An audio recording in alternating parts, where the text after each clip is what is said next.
e também as estatísticas que vêm por meio da reforma agrária tentada implementar, que se implementou no Brasil ao longo de várias décadas, porque os números são bem diferentes desse plano ideal e dessa filosofia que se propaga por meio dos movimentos. Porque esses movimentos que se dizem lutar pela terra, para dar a terra para as pessoas que necessitam, para fazer a distribuição da terra no Brasil, na verdade a gente percebe ao longo dos anos que eles não dão a titulação da terra. Menos de 10% de todos os assentamentos foram dados títulos de terra para as pessoas. Ou seja, eles mantêm as pessoas cativas desses movimentos por décadas e não dão titulação de terra para essas pessoas. Em respeito à deputada, porque, na verdade, ela não me fez pergunta nenhuma, né? Eu só queria lhe dizer assim, Otávio Paz, do Labirinto da Solidão, diz que os indígenas, quando Colombo chegou, não viram as caravelas.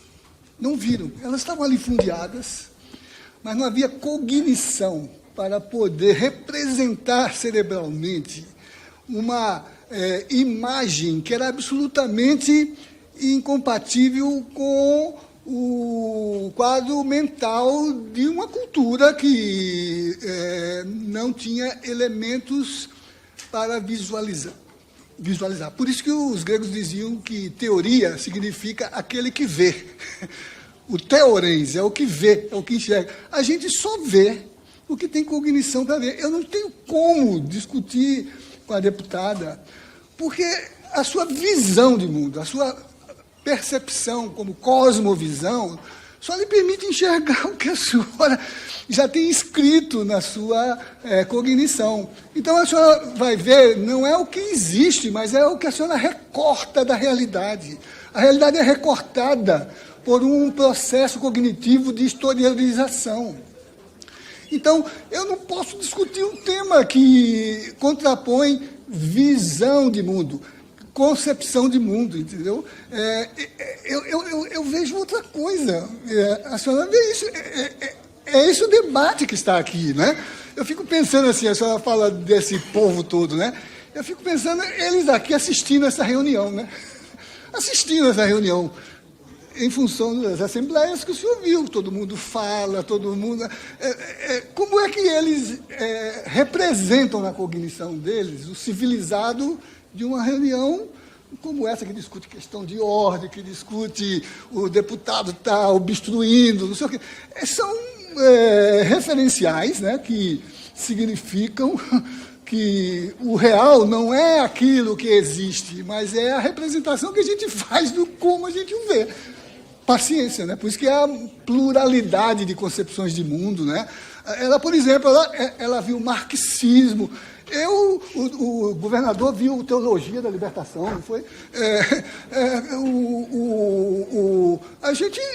Eu, por exemplo, que nem sou marxista, nem adepto da Teologia da Libertação, é a Teologia do Povo, que é do padre Hera, que orienta o padre Francisco. Não vi isso, né? Não vi isso.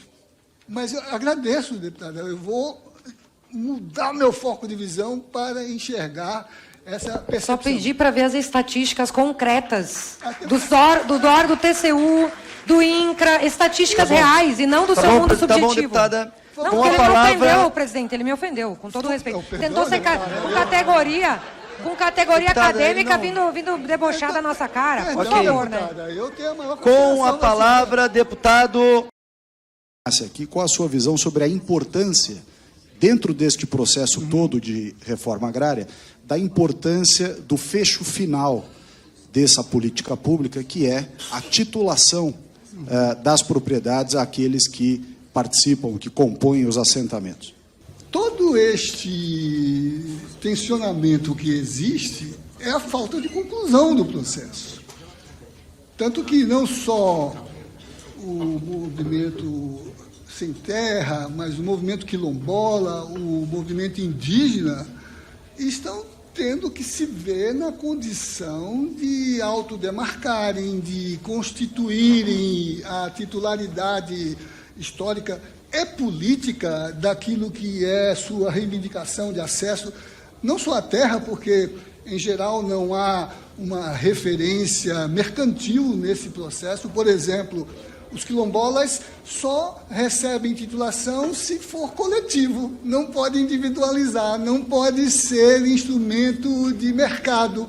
Claro, no limite, sim, desde que pela mediação deliberativa da concordância daqueles que integram o coletivo que se forma para poder ter a titulação. E se eu bem me lembro, há pouco tempo, o presidente da República disse que no governo dele nem 1 centímetro de terra seria certificado. Quer dizer, quando o comandante em chefe estabelece uma diretriz, o delegado do INCRA vai cumprir, né? Então, eu acho que o senhor tem razão. Se precisa titular, certificar, verificar a competência dos órgãos atribuídos, cobrar responsabilidades do ponto de vista ou do excesso de exação ou do excesso de discriminação, quer dizer. Mas o senhor tem toda a razão. Acho que resolveria 90% dos tensionamentos que nós estamos... O mundo inteiro superou transições conflitivas na relação campo e cidade com reforma agrária. Se dá o título para que a pessoa continue nessa relação de clientelismo. E por quê? Para mim é difícil contra-argumentar com essa quantidade de juízos pré-constituídos na linha de impessoalidade, procedimentos de clientelismo, articulação entre clientes, comandante em chefe. É difícil, mas o senhor tem experiência disso, sabe que como esses meandros se concretizam. Eu queria dizer assim, tudo que represente construir mediações que permitam quebrar a impessoalidade, porque não fica entre o gestor e o gato, e o atravessador, né? O que leva o minério para fora, ou a madeira. Né? Todas essas formas, quanto mais transparentes, mais democráticas, mais participativas, melhor. Ele defesa essa, inclusive, que alinha muito... Frustrou algumas expectativas aqui, né? Com certeza. Que paradoxo interessante. Você quer criar algo para alguém se sustentar e andar com a própria perna, mas na hora de lhe dar o título, você diz, não, mas não posso titular. Eu quero mantê-la embaixo da asa desses que fazem a manipulação da lista, etc, etc. Muito... Eventuais assimetrias de interlocução à base das nossas convicções e das nossas concepções de mundo e de sociedade. Quer dizer o seguinte, o economista Amartya Sen se tornou prêmio Nobel de arquitetura, de economia, porque ele propôs a substituição de um critério de lucratividade, de entesouramento, de capitalização, de eficiência da economia, que carreia do trabalho social a apropriação privada do lucro, para sugerir que só se pode pensar em desenvolvimento com liberdade, com justiça, título da obra dele, e que não é algo que ficou apenas na retórica. A obra dele se chama Desenvolvimento como Liberdade. Foi a formulação de um critério de indicador social de humanidade, de desenvolvimento, o IDH, o Índice de Desenvolvimento Humano. Claro que ele se apoiava até em teorias de justiça. Do pensamento liberal, como eu disse, o capitalismo é democrático, ele propõe democracia liberal, ele propõe constituição, ele só não é plenamente, né? O modelo deve ser o oposto do que o senhor propõe. Aliás, com a sua proposta, ontem eu ouvi... Não, mas convenhamos, né? O senhor é muito hábil. Mas eu até fiquei pensando, ouvindo a Luísa Trajano ontem contestar o presidente do Banco Central, que com esse modo de pensar a economia, o senhor devia substituir o Roberto Campos lá no Banco Central. Porque pensar que a economia produz indicadores financeiros para medir o desenvolvimento humano é colocar no saldo da realização das políticas públicas, aquilo que o Papa tem chamado de os descartáveis, os dispensáveis, o cemitério líquido do Mediterrâneo, ou como foi o cemitério líquido do Atlântico para o fluxo eficiente do trabalho escravo, que enriqueceu o colonato brasileiro, gerando uma cultura de favor que nunca reconheceu a dignidade do direito. E isso quem disse é o ministro Victor Nunes Legal, no seu coronelismo inchado de voto, falando dessa gente a que o senhor se referiu. Só que ele fala em nepotismo, clientelismo, prebentismo, cunhadismo, né? Coronelismo. Fala também coronel sem nenhuma alusão à patente. Meu pai é militar, então sem alusão à patente. O meu direito acaba quando começa o direito do outro. Acerca do latifundiário. Exatamente. Né? Então não posso, eu, por exemplo, ter o direito de ter um imóvel e querer invadir o dos outros. A eficiência é uma operação de contabilidade. Eu estou querendo que o senhor seja o presidente do Banco Central, né? Eu não estou querendo que o senhor seja o diretor do Departamento de Contabilidade Pública, né? Os números não podem ser lidos pelas suas expressões denotativas. Eles têm que ser lidos nas gretas. Eles têm que ser lidos não pelo que eles revelam, mas pelo que eles ocultam. Opções, são opções. A eficiência se mede pelo conjunto de partidas de contabilidade, de um orçamento que depois é até secretamente movido, não é isso? Ou se mede pelas vidas que são realizadas, pela dignidade da moradia, do trabalho.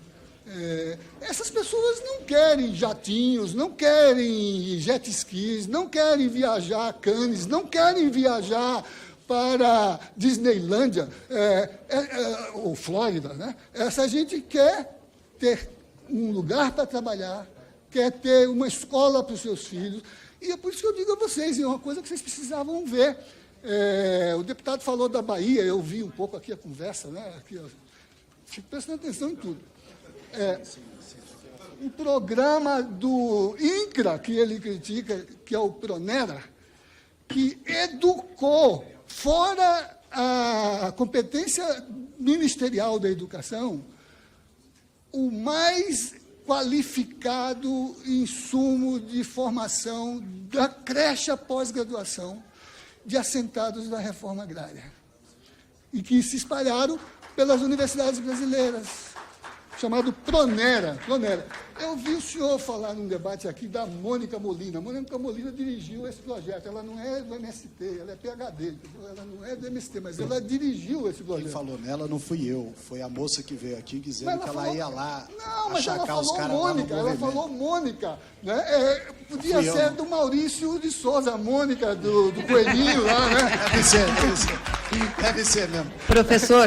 Professor, só uma coisa, porque assim, talvez se a gente tirasse os altos subsídios do agronegócio, nós poderíamos medir a eficiência econômica do setor sem a mão do Estado.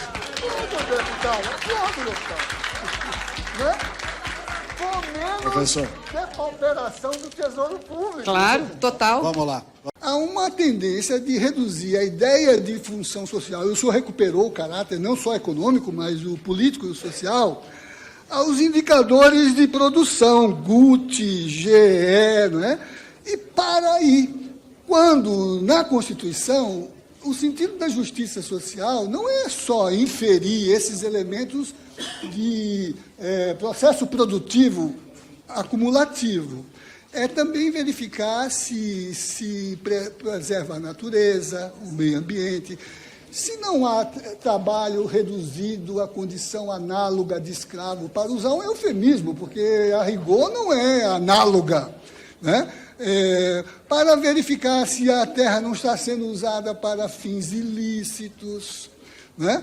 Então, há todo um componente social que proclama o sentido da reforma e do uso de terra e território, aludindo a esses valores. Por exemplo, a questão de que o dado de realidade. Eu assisti na UNB Chico Mendes, em 1986, trazendo todos os extrativistas da região amazônica para construir um conceito de reserva extrativista que não fosse assimilado ao lote burro, ao lote modular de um sistema de produção que não leva em conta os usos sociais, as práticas culturais, o modo de vida, algo que a relatora da ONU ontem no Brasil disse que a gente estava ignorando, por exemplo, no tema da função social, discutir direitos originários sobre terra e territórios indígenas, né? Então, eu acho que o senhor captou o sentido que é o fio condutor da minha exposição. Mas eu não posso converter convertidos nem cristianizar pagãos. Né? Acho que os senhores podem fazer isso. Eu preferia falar ao final, mas para não subtrair tempo de vocês. Eu queria muito ouvir o que pensa o parlamento brasileiro. Por exemplo, a pobreza que foi levantada aqui não é um fator que envolva um franciscanismo de um ou outro. A pobreza é um programa da Constituição que diz que ela se volta para trabalhar políticas que contribuam para a superação da pobreza. E coloca, por exemplo, a reforma agrária como uma dessas políticas. Riqueza não é crescimento financeiro, não é o resultado meramente econômico. Riqueza é felicidade. É a resposta de Rousseau à questão que a Academia de Dijon pôs para ele em 1750. Qual o valor das ciências e das artes para a felicidade humana? Ele ganhou até o prêmio da Academia naquele ano. No ano seguinte, ele perdeu. Apresentou um trabalho inexpressivo, chamava-se Do Contrato Social. Eu vim discutir a questão agrária, por isso que o meu texto foi na linha de mostrar que esse é um processo civilizatório. Quem fez a reforma agrária no mundo, modernizou o mundo. Depois da Segunda Guerra Mundial, no Japão, quem se incumbiu de realizar a reforma agrária em nome da nova ordem foi o Marechal MacArthur. E do ponto de vista das constituições, a transição entre aquele modelo de que Constituição é organização de poder e agenda de direitos se tornou uma referência no social porque houve a luta pela reforma agrária no México. E, portanto, dali saiu a tese de que questão social é também constitucional. E, por isso, quando se discutiu a Declaração Universal dos Direitos Humanos, né, que não é universal, porque ela é hegemônica, por isso que também, naquela altura, né, alguns países se recusaram a assinar, não porque negassem o pressuposto liberal dos direitos ali assegurados, os direitos elementares, mas queria que lá se inscrevessem os direitos alimentares, que eram alvo das grandes transformações que aconteciam. A justiça não é dar a cada um o que é seu, porque aí isso a gente dá ao pobre a pobreza, ao rico a riqueza, ao miserável a miséria, ao sem terra a exclusão e ao proprietário o acesso a tudo do que é bem. A justiça não é o sum cuique tribuere. A justiça é poder construir uma consideração de que se realiza quando se tem de cada um conforme o seu trabalho e se atribui a cada um conforme a sua necessidade. Quero dizer, deputado, que isso está no Manifesto Comunista, mas antes está nos Atos dos Apóstolos. Então, os apóstolos vinham, os cristãos vinham, traziam aos apóstolos o produto do seu trabalho, que passava a ser distribuído a cada um conforme a sua necessidade. Paulo, né? Ou melhor, Lucas, né? Que é quem redige os Atos, né? É dali que vem a máxima, e não tem nada a ver com Marx, não tem nada a ver com Che Guevara, não tem nada a ver com Mao Tse Tung, com Ho Chi Minh, ou com Djalma Maranhão, lá no Rio Grande do Norte, que, todavia, criou um belíssimo programa chamado De Pé no Chão Também Se Aprende a Ler. não é isso? A partir da experiência de Angicos, de Paulo Freire, que tem gente aí que quer retirar do panteão dos grandes brasileiros, né? Só no Brasil, porque no mundo todo ninguém lhe tira do panteão. Não há consideração sobre o jurídico sem a hipótese do pluralismo. Ela explica, por exemplo, a legitimidade do diálogo, que, desde que feito por uma esfera pública que assegure a livre manifestação da opinião, não pode interditar essa livre pela censura, pela tortura, pelo banimento, pela cassação de mandatos, né? Pela morte oficial, que é a letalidade mais dramática, e nós cobramos aí uma centena de corpos que nunca foram recuperados, né? E aí a outra questão aqui, a pergunta: o senhor é a favor da invasão? Eu disse aqui que a consideração da prática de apropriação do MST foi definida como ocupação, não foi por mim, nem pelos meus escritos, foi pelo STJ. Foi pelo STJ, que em acórdão escreveu que não pode ser considerado esbulhador o tipo do direito penal, que é invasão, aquele que ocupa terra para fazer cumprir a promessa constitucional da reforma agrária. O MST, como movimento, ou qualquer outro, não tem que fazer política, ele tem que interpelar o Estado para que o Estado faça. E é o que a gente assiste em muitas experiências transformadoras. Foram as mulheres que tomaram as fábricas, que mudaram o direito social. Foram as sufragistas que confrontaram a normalização psiquiátrica para dizer que a demanda por emancipação era política e não loucura, desvio cognitivo, né? Então, é esse o processo que eu estou dizendo que o parlamento oferece como lição a nós. Não no voto do presidente, do relator, de cada um dos senhores, mas na história desse parlamento. Na história de um pugilato de homens e mulheres, e também de não binários, que, quando eu prestei depoimento aqui em 87, na mesma sessão, se apresentava uma representação de um chamado Triângulo Rosa. Um homem de paletó e gravata que falava dos direitos dos homossexuais, né? Hoje, nem usa mais isso. Vê a parada gay que teve agora. Quando a Constituição saiu, rompendo com o Código Civil, que dizia que a mulher era incapacitada, o seu dever conjugal era se submeter ao estupro marital, era razão de separação, o indébito conjugal, né? A Constituição veio e disse que a família não é o casamento, é a união estável de afetos entre homem e mulher, né? No dia seguinte, Cássia Eller se apresentou lá para reivindicar o reconhecimento da opção dela, não é a minha, não é a sua, né? Da opção dela. Mas no espaço público da formação de opinião. Então, eu queria dizer assim, em nome desse legado histórico e político de um parlamento que cortou a própria carne com o sacrifício de parlamentares que sofreram injunções dramáticas a ponto do assassinato político. Rubem Paiva, por exemplo, né?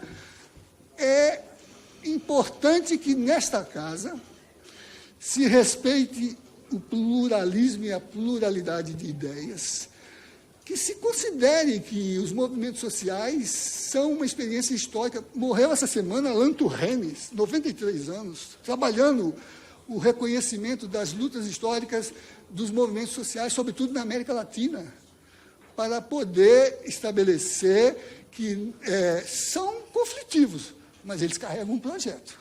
E nesse enlace, se nós não criarmos mediações para que isso se transforme em ação política, a criminalização vai criar, né, um antagonismo que, ao fim e ao cabo, lembrando o meu primeiro reitor, Darcy Ribeiro, né, faz do institucional engenhos de moer gente.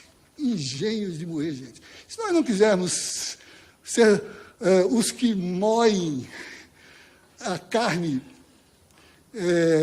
pobre dos negros, das mulheres, dos afrodescendentes, quem seja, dos indígenas, tenhamos cuidado para que o Haiti não seja aqui, não é isso?